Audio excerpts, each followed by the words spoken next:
Hello developers, welcome back to my channel. My name is Sunny, and in the today's video we are diving into JSX. So JSX is one of the most fundamental concept in React. So JSX might look like HTML, but it's actually a powerful syntax expression for JavaScript.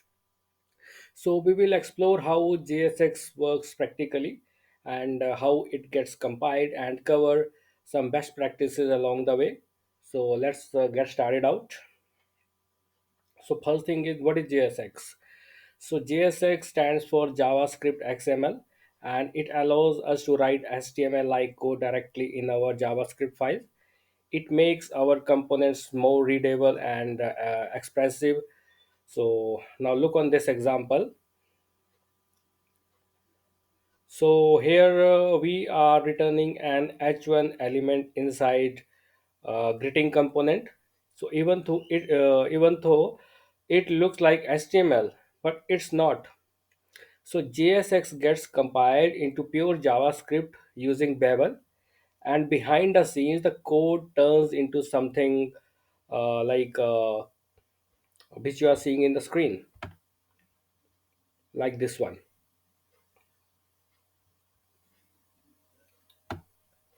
Now, this transformation makes React components more readable without sacrificing the performance.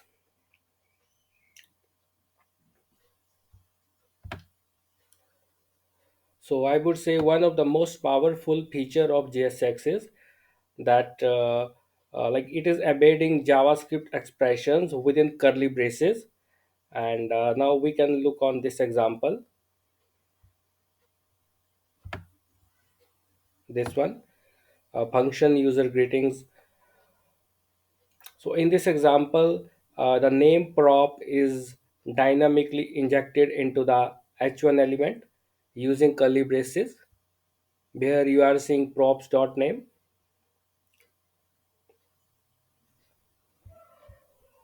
and let's go to the bottom. Now this one, conditional rendering. Now let's try to understand it. So here we are using a ternary operator to conditionally display a message based on the user's login status.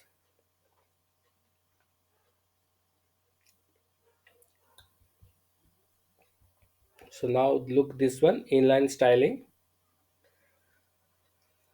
So inline styling in JSX uses a JavaScript object, and notice in this example how we use camel case for CSS properties like background color. And the next one is dynamic attributes. We can pass dynamic values as attributes. So in this example, the image URL is dynamically passed as a prop, making the component flexible and reusable.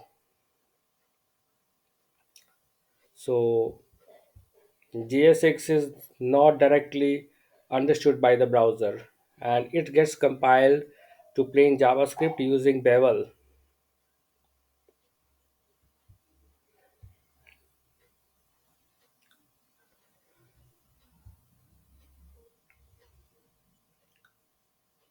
Now look on this one.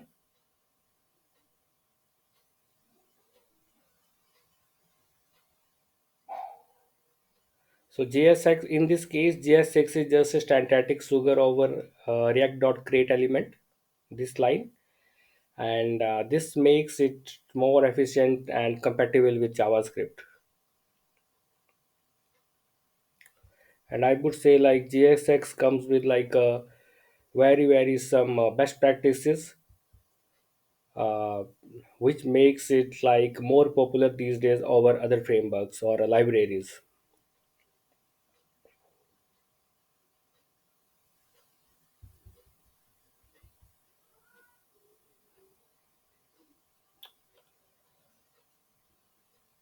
So guys, now we will do all these examples practically, and I think we already have done some examples practically. See, we already had created a component like greeting, and I just wanted to explain that how it works actually. So now the second example, user greeting. This is again a like component. So what we can do is like we can uh, like send we can use a prop here. So props, what are props? For props, I will be creating a separate video, but in this example, we can see that in the this user greeting name is equal to Sunny. So here name is passed as a value, and which will be received by the user greeting.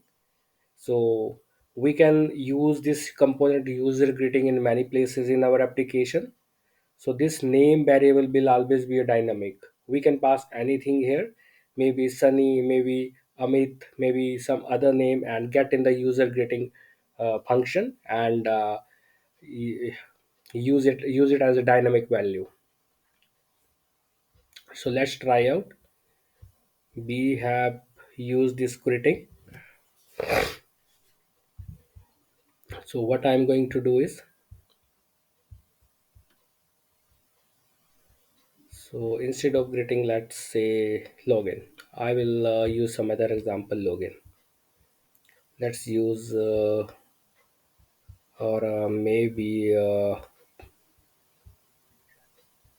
let's use some function component instead. This one, let's use this one. So we will pass some value while calling the user component in our app.tsx. So like this one, name, or let's call it username is equal to Sunny. So now it's giving an error. So how to fix it? Okay, so now here we have to use props, and I will try to copy paste to save my times.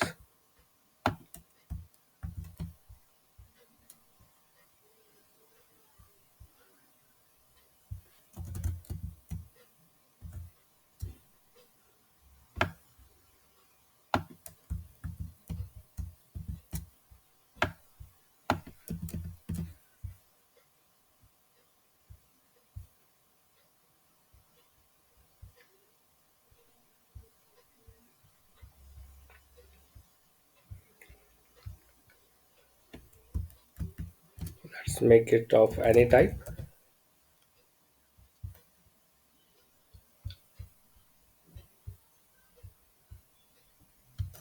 So is this still a error? Yes, the error is a different actually. The reason is now there are some imports which are not used anymore. So in this case, I passed username is Sunny, and if I want to use some a different name here, let's say I am going to use Alex.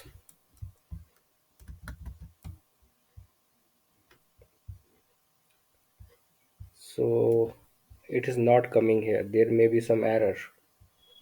So what are are we making a mistake here? User here, what I did, user I passed username and user.xx prop will be like username like this one.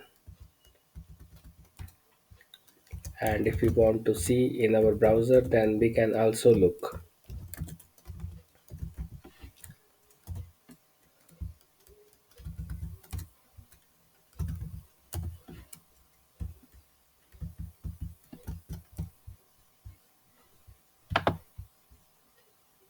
So you can see user Sunny, user Alex, and in our child component, we got this message username Sunny or username Alex. So, and we used here props.username like this one. So this is how we can use the props in React.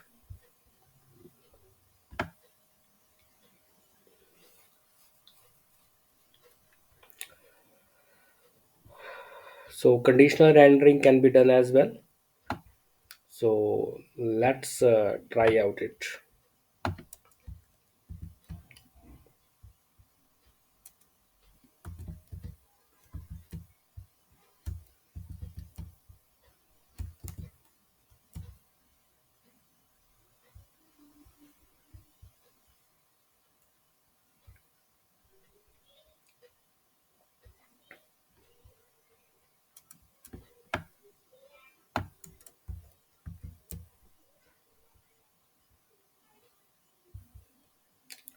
So for this example, I will be using like this.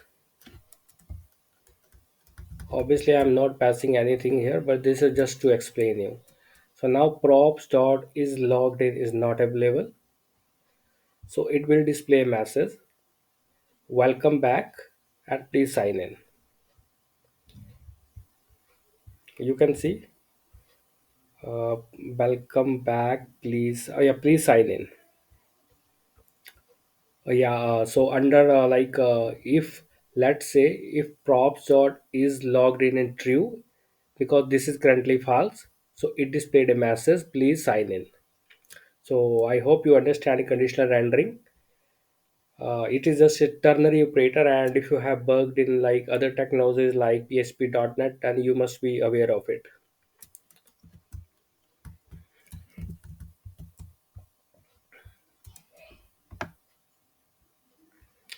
So now let's say we want to apply some inline styling in our components. So where is the login component? So let's try to apply this in login component now.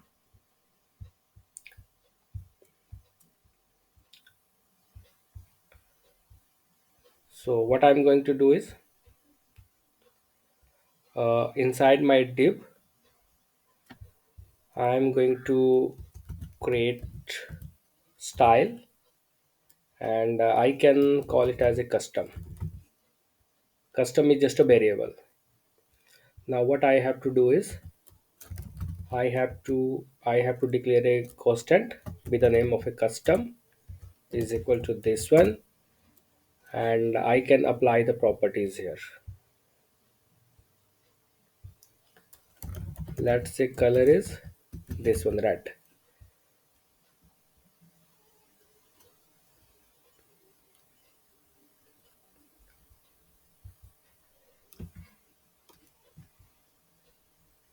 A class number cannot have a okay, so it cannot be done inside class.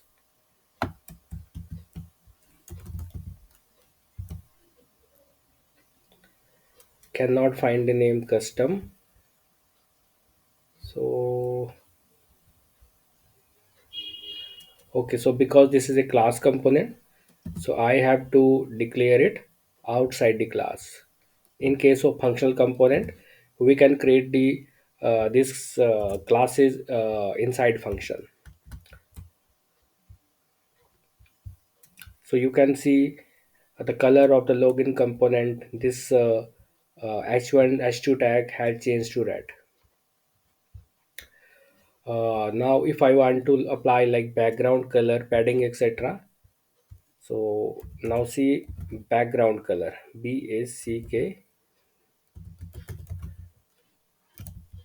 So will it work? Let's give it a blue. So now why it's giving error? Because we have to use camel case here like this. So now you see the color of the background of this div has changed to a blue, and let's make it white. So this is how we can use internal CSS inside our components. We can use like CSS from the CSS file as well.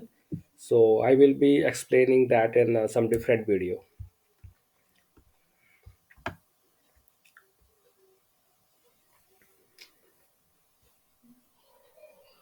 So so guys, this is uh,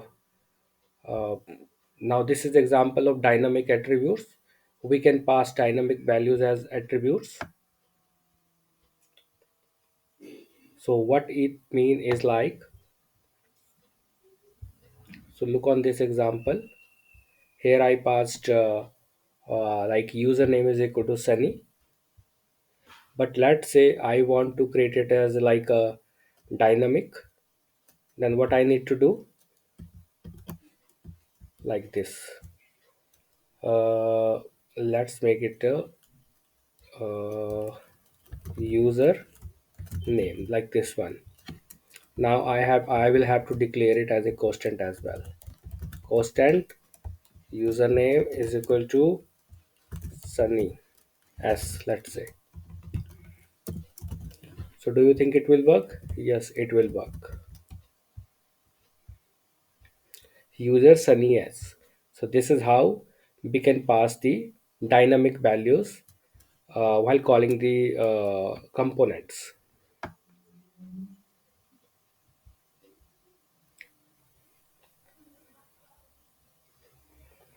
So we already discussed this, how JSX get transformed into pure JavaScript using Babel. So what is Babel? I will be creating a separate video for it as well. So guys, there are some best practices I think we can learn by practicing it.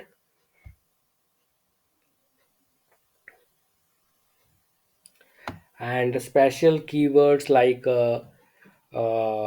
if we want to create a class, so this is example like constant class is equal to my class, so it will be invalid because class is a JavaScript keywords, so they should not be used.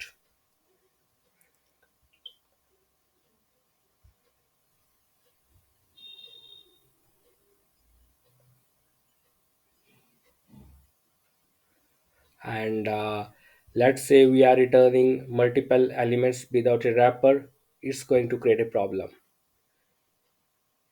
So we have to add a wrapper here like this one, which you can look just before the h1 and after the closing tag of p. So there are some best practices for this JSX. So at the end, I would say like JSX makes our React code more reliable and expressive by allowing us to write HTML like syntax within JavaScript. So guys, if you like this video and information, then please subscribe, like, and comment on the video. So catch you in the next video. Thank you.